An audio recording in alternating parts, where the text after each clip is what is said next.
Well folks, today's the day. I'm satisfied with all the testing that I've done, and all the issues seem to be worked out, minor issues that they were. Everything has been going to plan. So my ultimate goal, and the reason for all the modifications to the Monster, is to get to the conservation area. The second set of batteries, roll bar extension with the light bar, even the purchase of the Monster itself was a plan to get back to the conservation area.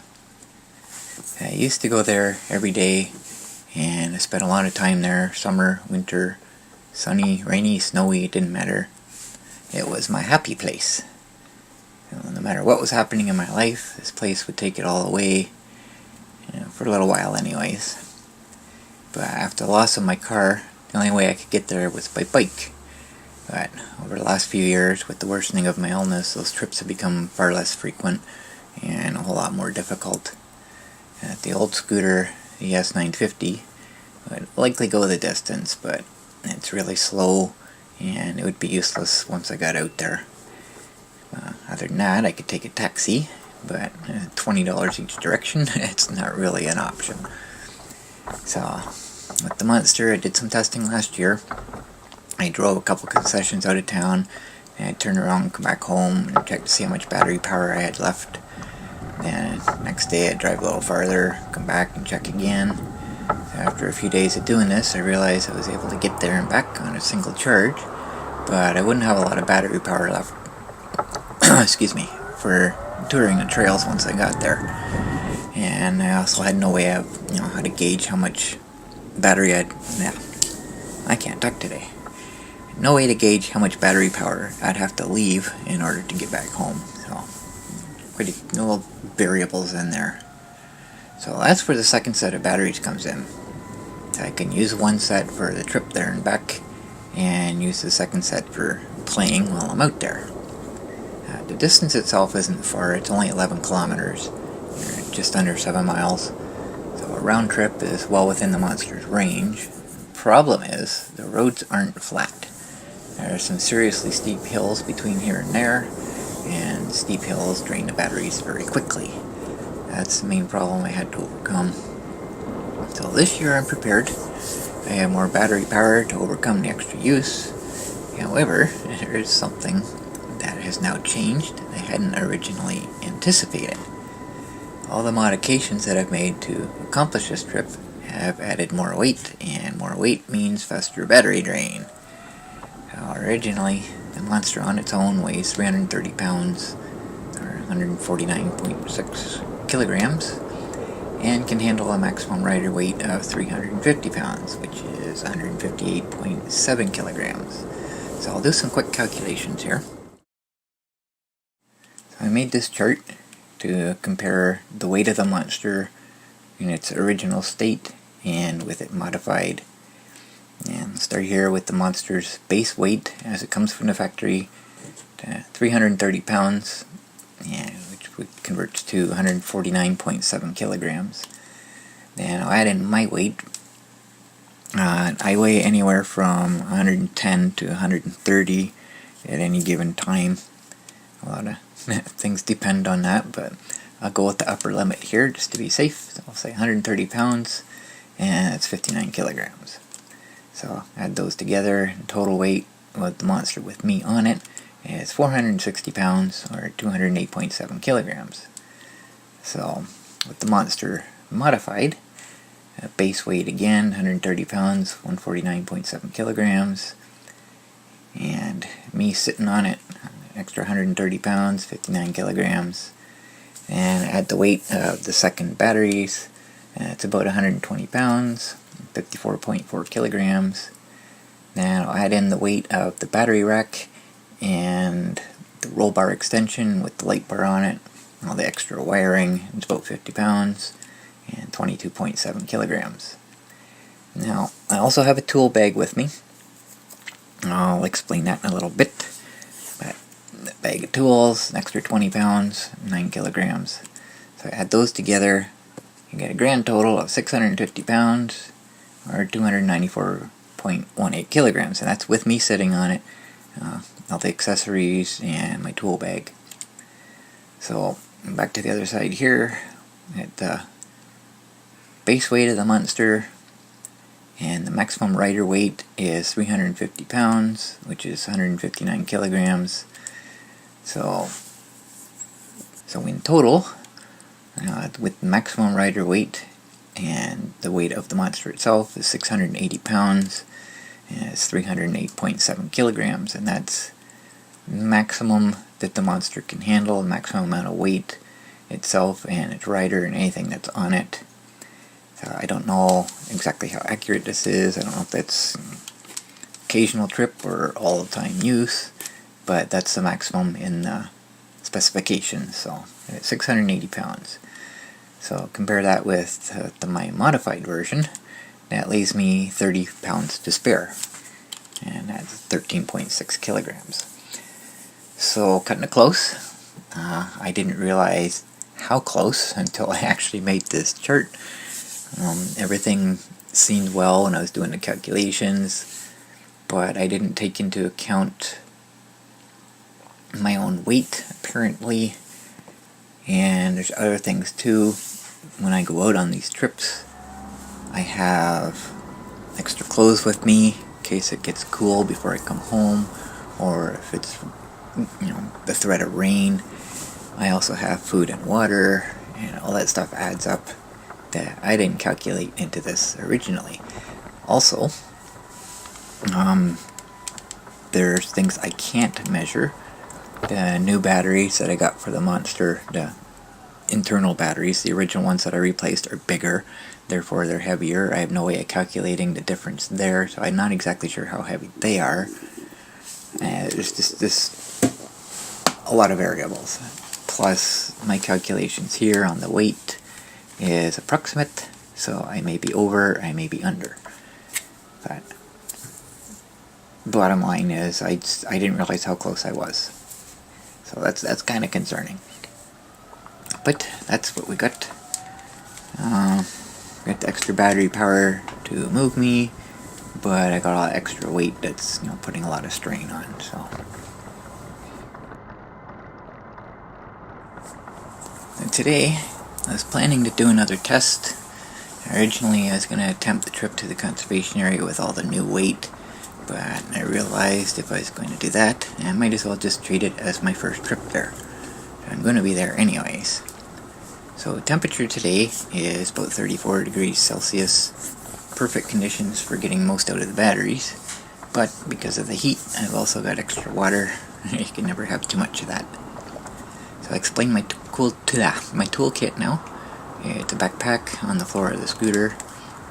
And in it, I have for a flat tire, I have my tire wrench socket, a jack handle, a wheel chock, flat screwdriver, a couple spare tubes, foot pump, and my ratchet and extensions that I use to remove the wheels.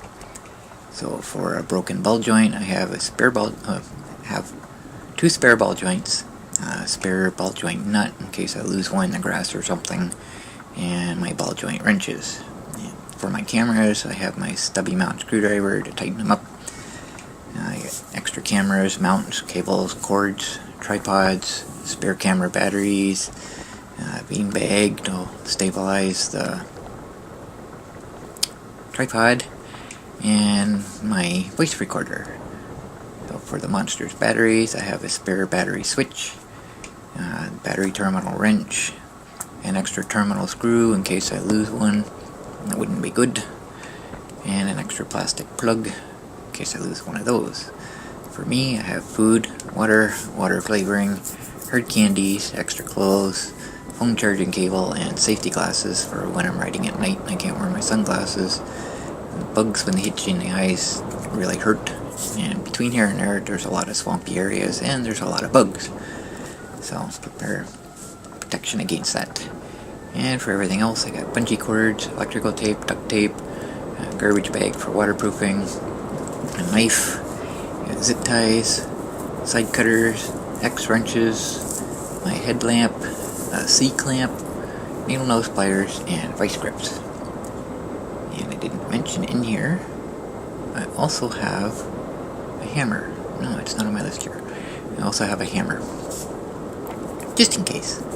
So I'm prepared for all kinds of problems. Now, I don't have any fuses because I don't know where the monster's fuses are at this moment. I haven't had the front end apart, and I'm assuming they're in there because that's where the S950s are. And I don't know what kind of fuses it takes, so that'll be a future edition once I figure that out. So here's a look at the hills that I faced on my trip.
I have no words to describe how I feel at this moment.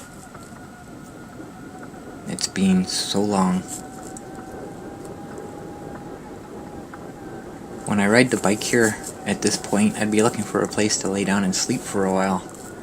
Not today. Aside from a tired wrist, I'm good to go. All that money I spent buying and modifying the monster and all that work was all worth it for this one short moment. Just to be here to see that peaceful emerald lake. And so many memories from this place. Bringing the boys out here, all the photo shoots and everything that we did, the exploring. A lot of great still pictures, a lot of good videos, a lot of memories. It's just that kind of place. You can do so many different activities here. You're not limited to just walking the trails. I don't know if swimming's really allowed here, but we always did it. Nobody's ever said anything to us. It was actually one of the conservation area guys was here one time and never said a word to us.